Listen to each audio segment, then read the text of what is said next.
this is Darth Rabbit 07. Fresh back from a DoorDash. I got in on the porch this afternoon from Amazon. Silverbolt. They canceled it for whatever reason, and then I saw a link, I think it was Patriot Prime, so thank you Patriot Prime. I went bopped that thing whenever it came up. It's coming, in July, and then they moved it up to the end of June. So the last Friday of June, a lot of us got in this awesome figure. Make sure to like, share, subscribe, all the stuff down below. Thanks again for watching. Let's turn this camera around and take a closer look at Silverbolt. Guy worked out with me tonight, so I'm not gonna be able to go swim my laps and spend time with this figure, getting it on the turntable. There it is on the side of the box, Superion. We got the exoskeleton that actually combines and makes the Falston Paradise shuttle from the Fifth Element battle base. There's Silverbolt from G1 and Superion, also minus the other leg filler limbs. There's a look at some of the mural, and you get the whole big shot of the mural up here on the top of the box. I should know all 13 of them, but I'm still learning. Pause and scan here. I don't know that we'll ever see this guy in stores, but I hope this helps somebody find it somewhere. We've waited long enough, guys. Let's get this guy out of the box. The first thing out of the box they want you to do, guys, is go up here and build basically that shuttle. And I just wanted to show that off to you, all the many different steps and stuff and things that you got to do. And there's the side B that helps you get it all together there. Here is everything else unboxed from the box. If you look right here, you can see how it all looked inside the box, and onto the turntable we go. We'll start off with some of the smaller stuff. You get his standard issue Pew Pew, very Silverbolt. They can't resist from waffling. This is solidly built for the most part, and you just extend this on out and you get like a big Superion Pew Pew, especially when you combine all that together. So that's all together there. We're gonna set that off to the side. You get the back end of the shuttle, and this is how it comes in the box. And this is Silverbolt, one of my favorite jets of all time, the Concorde.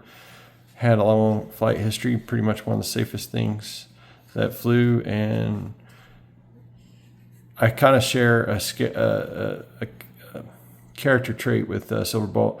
I'm afraid of heights, but like he is too, but he overcomes them, becomes, one of the greater heroes there of Cybertron, G1, and or in Beast Wars 2. But I don't think it's the same character there in Beast Wars. But this thing is beautiful. You got gold, like window detail throughout and whatnot. This nose cones up inside of this area here. That's for the transformation. You get the ugly robot hanging out underneath. They had this so close to it cleaned it up really good. This is still very good, and some hollow bits there. Good night. I really wish they would not. This is evil for a purpose kind of thing for later. And yeah, Concorde can make it from New York to France in like 3 hours going across that way, but coming back to the west, I think it took like 4.5, 5 hours. But it still climbs super high, Mach 3. The skin would heat up to like 5,000 degrees or some kind of crazy number like that. Very, very awesome. And if you were ever fortunate to get to see one of these in life, these were the loudest planes in the sky.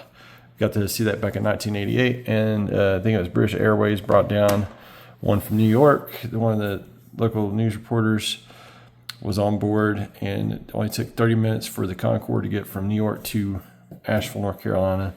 It landed on, back then in 8th grade for me, in 88, the shortest runway, and since it was in February, we're prone to snow here in the mountains, and the Concorde got snowed in here for like a week, and it was kind of neat that we had it a little bit longer.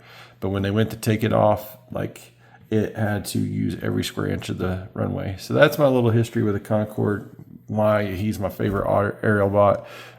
Just technology, flying things, jets that go vroom, and such. So one of the first things we want to do is combine this guy with this, and Silverbolt's basically got to raise his wings and get these gold bits ready to go for these little red bits, which just lift up out of that part of the fuselage. Then you do have, take this Pew Pew back apart here and fold this back underneath. And this raises up, and it's got a peg hole, peg. You just slap that together there like so. Then I always take this little Pew Pew and stick it underneath the fuselage. not forward sticking because I don't want the Concorde shooting anybody, but I just kind of do it like this. Everybody can do it however you see fit. I think that just looks better. So then you got to like stick things together here. This is just really neat because this is essentially Minosaur Motormaster's trailer, but thought out to be a flying wing of sorts, and they've actually got it looking like that Fifth Element. I swear it just looks like the Fifth Element thing, especially when you get these fins. And that was the other point of contention with mine. Missing out of the box. Why on earth this piece was not pinned in, since this is an integral, you know, they wasted all that engineering to give it a flight mode. Oh, this other piece has got to come down here. But I'm ranting and forgetting to do stuff. But yeah, this thing looks awesome. Like, it looks like it could be a Cybertronian Concorde. I mean, out of Minosaur, the exoskeleton, this is just genius. Then to have yourself shot in the foot with no pin in that. So this will be going back, and I do have another one en route. I'm going to call Hasbro Monday, and before I actually ship that back out of there to get it done. This is what it looks like from the bottom side. Oh, this is really, really crazy. That the engineer went into this, then to have this short changed and not there. It was not in the box. It was not somewhere down inside of the exosuit skeleton. Major bummer all the same, guys. For a commander class, you know, package, the robot is about a small Voyager size. And there's your side view, how I like to do it. He's got weapon storage there in the back. I like how everything kind of cleans up a lot better than that G1 business does. He does retain some articulation with this smaller Voyager class size. Let's go ahead and get into it. Look at the details on that beautiful face there. I love the light blue eyes.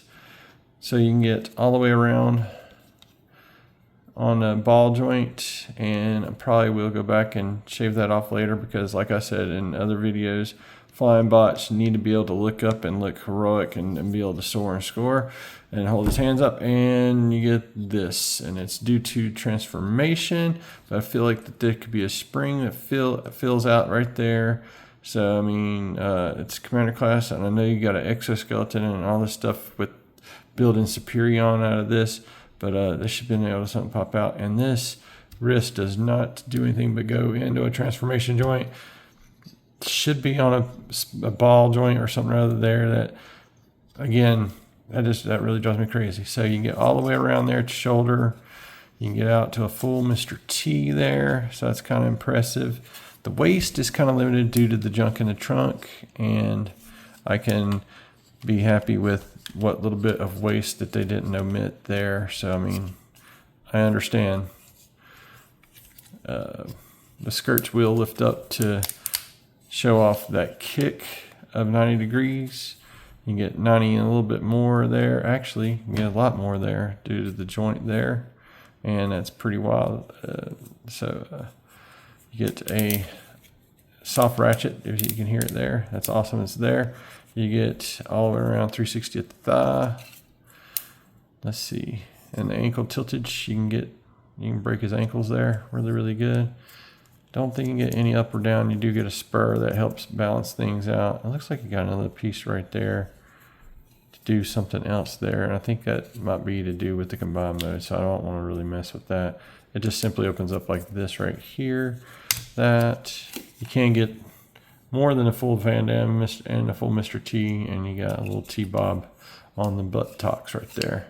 Anyway, stuff and things you can do, and we'll go ahead and get him armed up because this guy, he looks really good sporting his pistoli, except for that awful waffles there on the bottom. I will call that out every time. And there in, damn it, Hasbro.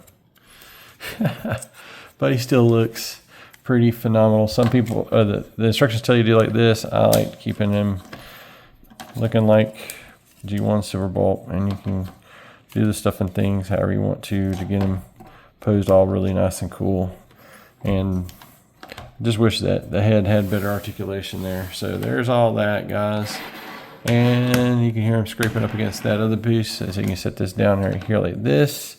And since I'm missing mine, you can fold it out there and get some more stuff, but then you can do this kind of configuration here, and that's going to fall off, of course. And back on we go. So you got the base pewage of, you know, awesomeness and doom or whatever. So there's only one thing left to do, guys. It's time to form Superion.